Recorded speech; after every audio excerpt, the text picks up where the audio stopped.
Welcome. Tonight's story appears to have been written by Drakan in the early years of the Third Age.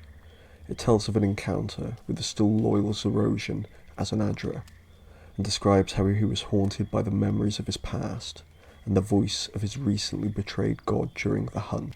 So sit back, relax, and enjoy. The Old Blood. Despite my efforts to purge it from my mind, the voice haunts me still. I write this to strengthen my resolve in moments of weakness, to affirm my heritage, my birthright, and what is mine by conquest, to remember who and what I am. I am Lawerniel Vergidead Drakan, Lord of Vampirium. I am no one's slave. The doors of the temple were 3 times the height of a man and a full foot thick, carved from a vast oak in an age past, and engraved with intricate patterns and signs. Pilgrims would come for miles, it was said, simply to gaze upon their beauty and to contemplate the mysteries hidden within their interlaced lines and complex ideograms. They shattered and were rent asunder with a single blow. I crossed the threshold alone, for what had I to fear from the cult of a dead god, and the fool who styled himself its pontifex? The expanse of the temple yawned before me, and there, of course, he stood, head bowed, hands on the altar between 2 smouldering censers, muttering prayers to his absent, empty lord. "Azanadra!" I roared, my voice filling the chamber. "Zamorak demands your presence and your fealty. If not, your death will suffice." The temple guards stationed by the altar stood ready. They were unaccustomed to the sight of my true form. Their stances were too rigid. Trembling as they held forth their halberds, panicked beat of their hearts and short, frantic breaths betrayed them, loud in my ears, even as their faces, obscured by long, ceremonial helms, remained unknowable, like him. "Drakan, why do you persecute my faithful?" I hissed. No, it could not be him. Zaros was dead, slain by the hand of his foremost legatus, Zamorak. And yet, the voice came. It crept between the clink of mail surcoats that covered fragile, human bodies. It whispered in the wake of Azanadra's low murmur. It echoed my own footfalls and chased my breaths like a sigh. The legatus placed a hand on my shoulder. You will hear his voice not only in silences, but in laughter and cries, in the tumult of battle. One does not spend as long as we in his service and come away unchanged. "Arise, Drakan," said Zamorak, and I stood to meet his gaze. "That was the first, and last, time that I expect you to kneel before me." "What, Azanadra?" I called, shaking off the memory and stepping forth between the pews. "Too busy prostrating yourself to greet an old comrade?"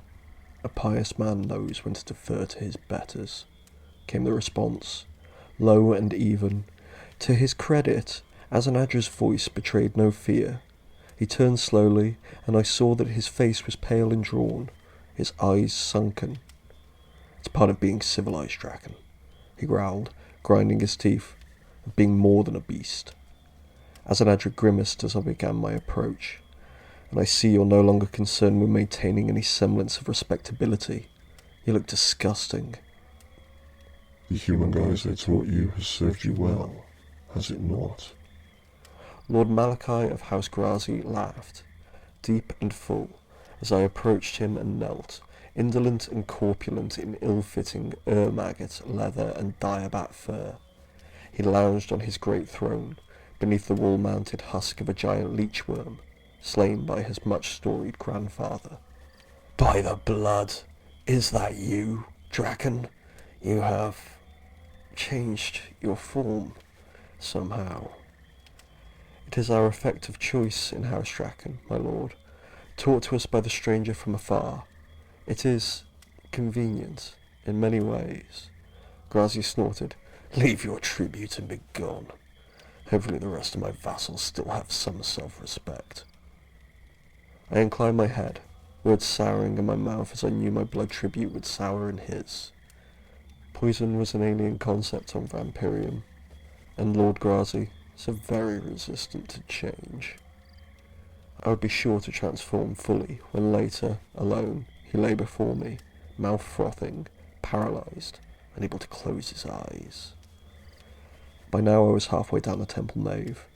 The human's breathing had quickened yet further, and one in particular struggled to maintain composure.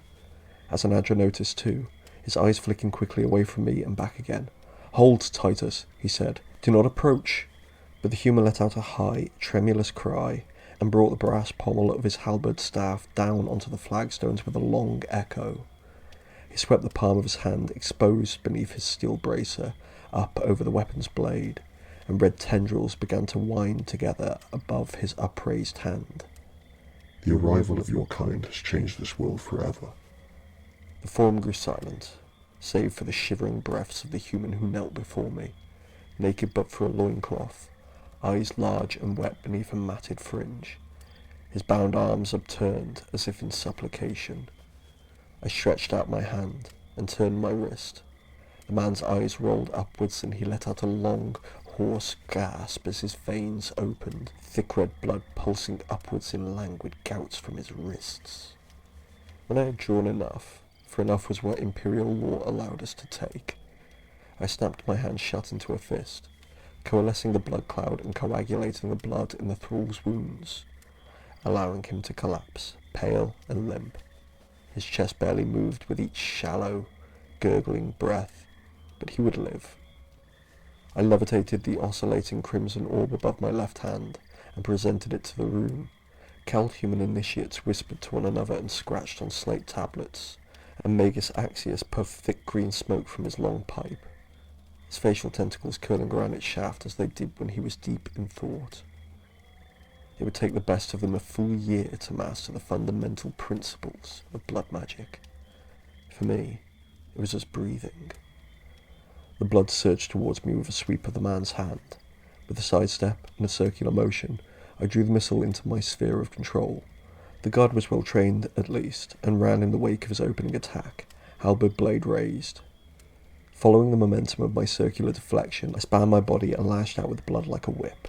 My backhand blow struck true and it coiled around the guard's neck. I stepped backward quickly and pulled, and, assisted by the guard's own forward momentum, I brought his head down on one of the pews with a resounding clang. Such was the force that he bounced back up, his broken helmet clattering to the ground before he fell, bleeding from a great welt on his forehead. Asanadra shouted orders went unheard as 3 human voices, shot through with primal fear and rage, raised in unified bloodlust, and the guards charged. I roared with glee and rushed in to meet them. Slow. So slow.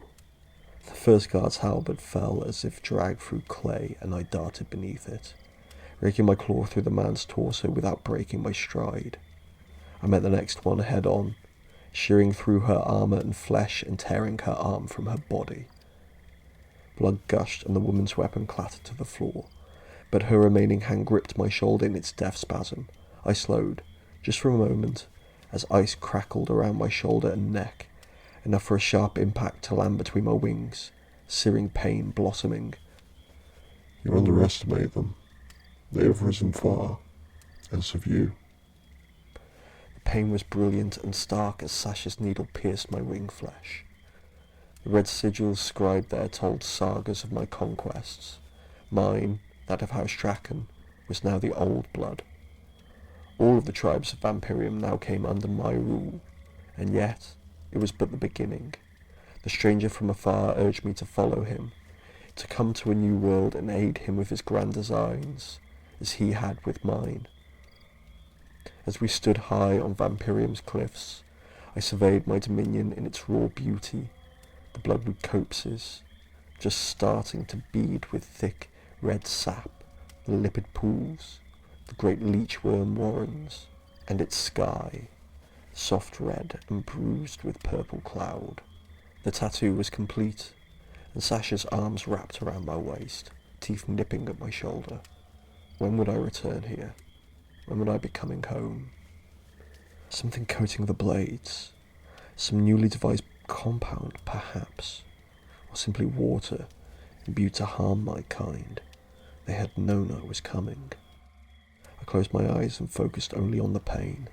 I breathed deep, and with a short, sharp bark I pushed, driving my magical field outwards from my centre.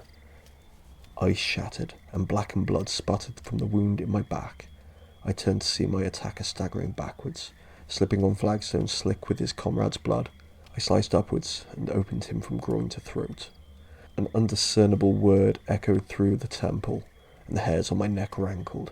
Azanadra was casting a spell, and the sorcery of the Majorat is not to be taken lightly.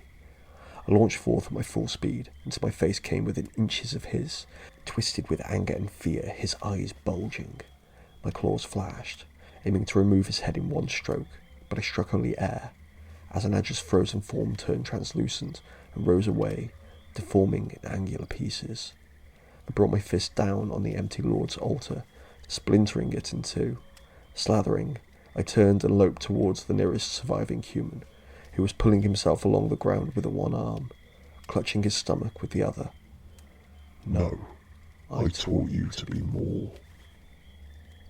I snatched him up from the ground and sank my fangs deep into his neck. Red bled into my vision, and the voice seemed farther and farther away. I closed my eyes and thought back to a time before Gillinor, before my conquests, before words. Drakan. In my first moments, there was only flesh, roiling, ubiquitous. Then there was will. As I wormed my way through the flesh that was not me, movement became easier, and the churning, in turn, more fierce. Something membranous broke, and my body filled with overwhelming sensation. I know this now to be shrieking, chittering, hissing chaos, but then it was the only sound I knew. The urge to move was subservient to another need, deeper and more primal. I latched onto the nearest flesh that was not my own, pain hard and sharp as fangs burst forth from raw gums for the first time, and I gorged to the sound of strangled mules. I surged forth, filled with blood strength, until I grasped something else. Earth, hard, cold, and glorious freedom. I pulled myself from the spawning pit and the squirming bodies of my kin. I stood on trembling legs and stretched my mucus-crusted wings. For the first time, my eyes prized open, and I beheld Vampirium's blood moon. I raised my head and howled. Gore-drenched and ecstatic, I cast aside the desiccated corpses and drank in my surroundings, every sense screaming with bestial vitality. This was what I was, what I am. Gods, Majorat, and men be damned to the abyss. A series of quick breaths and moans came from before me, and my head snapped to the fore. The stunned guard had come to, and he lay frozen with terror, eyes fixed on me. I stalked slowly forth, and his eyes widened, his limbs scrabbling for purchase on the floor. He wailed, and I lifted him with one hand, his legs kicking feebly in the air. I drew my claw along the wound on his forehead and licked the blood from it. As I stared into his tear-streaked, bloodied face, I bared my fangs and rasped just one word: run. I set him down, and, after a moment's incredulous pause, he fled the temple, staggering into the night. I reared up and howled. My Vyres lurked in the surrounding woods, and soon they would come skittering to heal. The human would taste all the sweeter for his fear and for his desperate, new-found hope. And there was only a few bolt holes in which Azanadra could be cowering. The hunt was on.